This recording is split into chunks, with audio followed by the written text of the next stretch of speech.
السلام علیکم ورحمۃ اللہ وبرکاتہ۔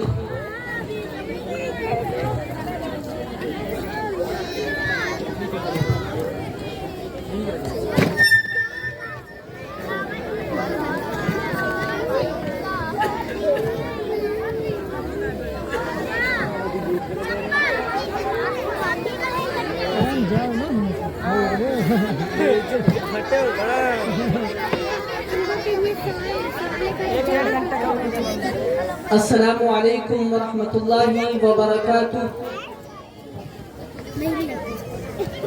نحمده ونصلي على رسوله الكريم، اما بعد فاعوذ باللہ من الشیطان الرجیم، بسم اللہ الرحمن الرحیم۔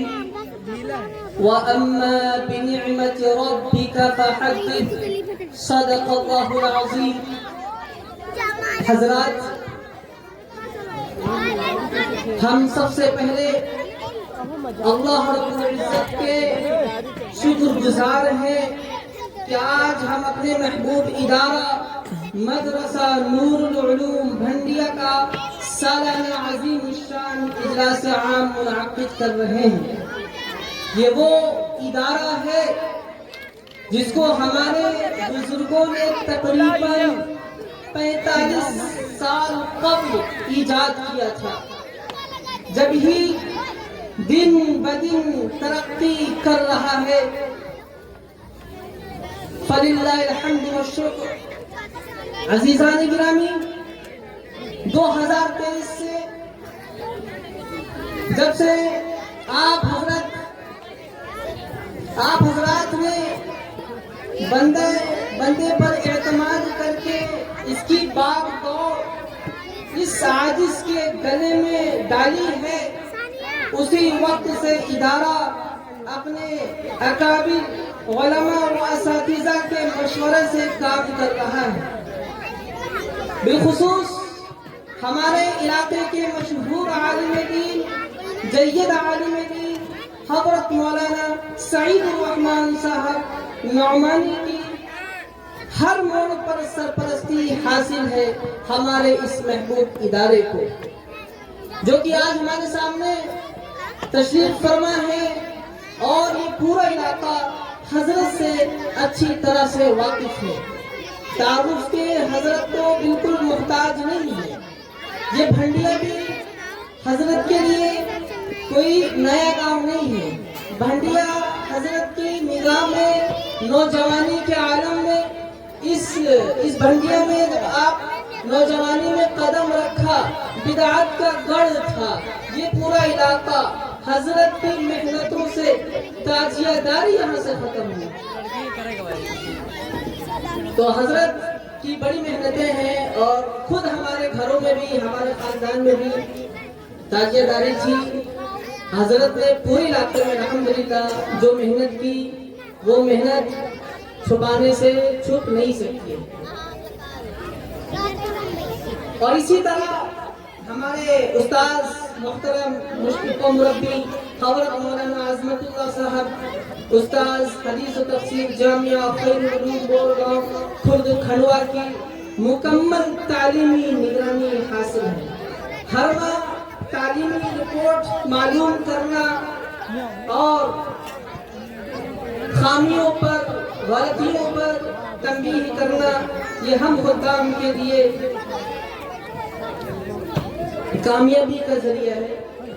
بندہ اپنی طرف سے اور اساتذہ و اراکین مدرسہ اور تمام اہل بھنڈیا کی طرف سے تمام آئے ہوئے مہمانوں کا، خصوصاً حضرت مولانا و مفتی کرامت اللہ صاحب اور مولانا و مفتی مرسلین صاحب گرامی، مولانا سلمان صاحب مظاہری، اور ہمارے ایک اور بلگرام کے مولانا و مفتی موجود ہیں جن کا نام ہے حضرت مولانا و مفتی اخلاق صاحب بلگرامی۔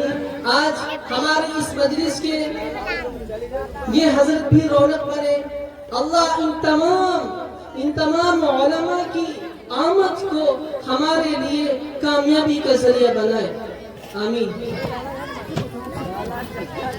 حضرات، 3 سالہ مدرسے کی خدمات یہ ہے کہ ان 3 سالوں میں تقریباً جو بچے ہمارے مدرسے میں پڑھتے رہے ان کی تعداد 120 سے 142 تک رہی ہے 3 سالوں میں۔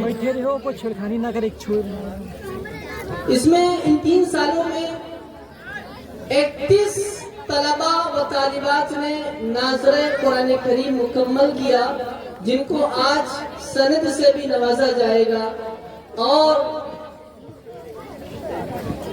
18 طلباء ایسے ہیں جو حفظ کر رہے ہیں، اور الحمدللہ اگلے سال ان 18 جو بچے حفظ کر رہے ہیں ان میں سے 6-7 بچے انشاءاللہ حافظ بھی ہو جائیں گے، جس میں 2 طالبات بھی ہماری بچی ہیں، 2 طالبات بھی ہیں جو حفظ کر رہی ہیں، جن کا نام ہے نبیلہ اور ایک ہے انسبہ۔ اللہ تعالیٰ ان تمام بچوں کو مکمل حافظ قرآن بنائے، اور ان 2 بچیوں کو خاص کر ان 2 بچیوں کو اور تمام بچوں کو بھی حافظ قرآن بنائے۔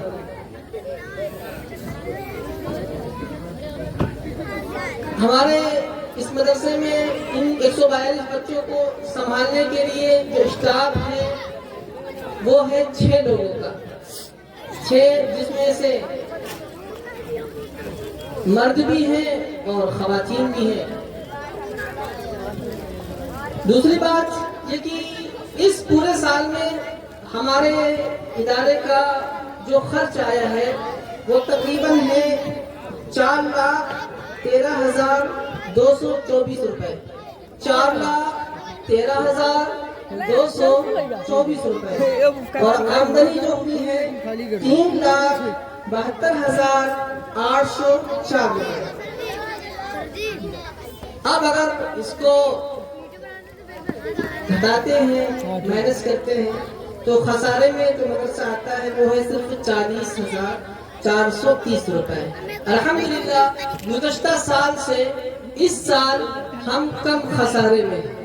گزشتہ سال تقریباً 60-68 ہزار کے قریب تھا، اس سال 40,000 روپے آئے ہیں، اور امید ہے کہ آپ تمام گاؤں والوں سے امید ہے کہ اسی طرح اگر وہ معاونت کرتے رہے اور ہاتھ سے ہاتھ ملا کر چلتے رہے تو یہ جو 40,000 ہے یہ کچھ بھی نہیں رہے گا۔ انشاءاللہ ہم مائنس میں نہیں ہوں گے بلکہ پلس میں ہوں گے انشاءاللہ۔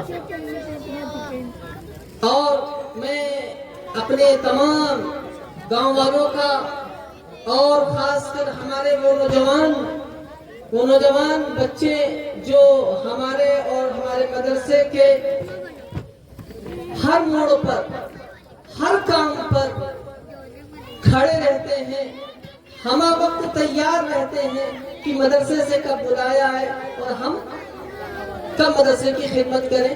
الحمدللہ ایسے تمام بچے ہیں جو لگے ہیں۔ اللہ ان تمام بچوں کی مستقبل کو روشن فرمائے، چمکدار بنائے اور ان کو کامیاب فرمائے۔ اور ہمارے تمام مستورات بھی قابل تحسین ہے، قابل تحسین ہے کہ ان کی بھی بہت معاونت رہی ہے۔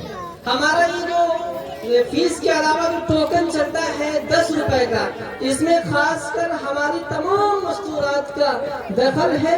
اللہ ان کی کاوشوں کو اور ان کی محنتوں کو قبول فرمائے، اور ان کے تمام بچوں کو اللہ حافظ قرآن، عالم دین اور ایک اچھا انسان بنائے، دین کا سپاہی بنائے، دین کا خادم بنائے۔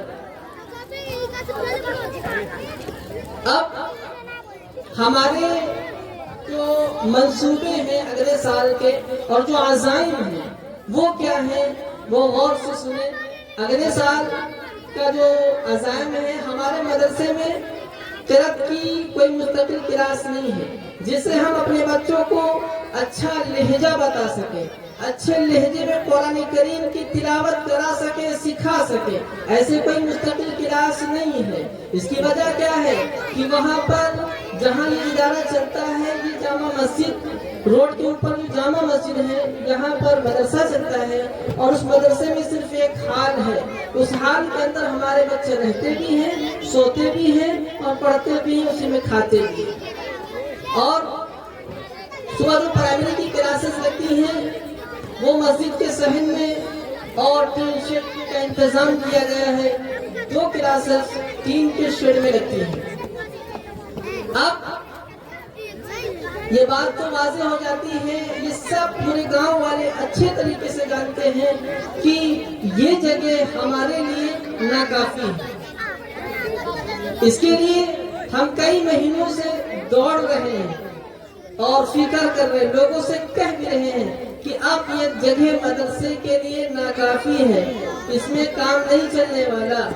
اب کہیں دوسری جگہ مدرسے کی جگہ کا انتظام کیا جائے جہاں پر ہم اسکول اور مدرسے کو اچھے انداز سے چلا سکیں, ایک منظم طریقے سے چلا سکیں. ورنہ پڑھائی تو یہاں بھی ہو جائے گی لیکن جو منظم نظام ہونا چاہیے, جیسے کلاسز ہونی چاہیے, ویسا انتظام ہم یہاں نہیں کر پاتے ہیں. تو جب ہم کو پڑھانا ہی ہے, ہمارے بچے ہیں ہی, تو ہم ان بچوں کے مستقبل کے لیے قربانیاں کیوں نہیں دیتے ہیں؟ ضرورت اس بات کی ہے کہ آج ہم ان عزائم میں بھرپور حصہ لیں گے. عزائم یہ ہے کہ مدرسے کی مستقل زمین کا انتظام ہونا چاہیے. اس کے لیے امید ہے کہ ہمارے تمام ساتھی, ہمارے گاؤں کے تمام لوگ جن کو اللہ نے مال سے نوازا ہے, جن کو اللہ نے عقل سے نوازا ہے, جن کو زمین کے بارے میں معلومات ہے, جن کو اللہ نے اور بہت ساری صلاحیتیں دی ہیں, وہ اپنی صلاحیتیں اس مدرسے میں صرف کریں. اور امید کرتا ہوں کہ ہماری ان تمام باتوں کو امید ہے کہ ہماری تمام باتوں سے آپ اتفاق کرتے ہیں. السلام علیکم. حضرت مولانا سعید الرحمان صاحب آ رہے ہیں.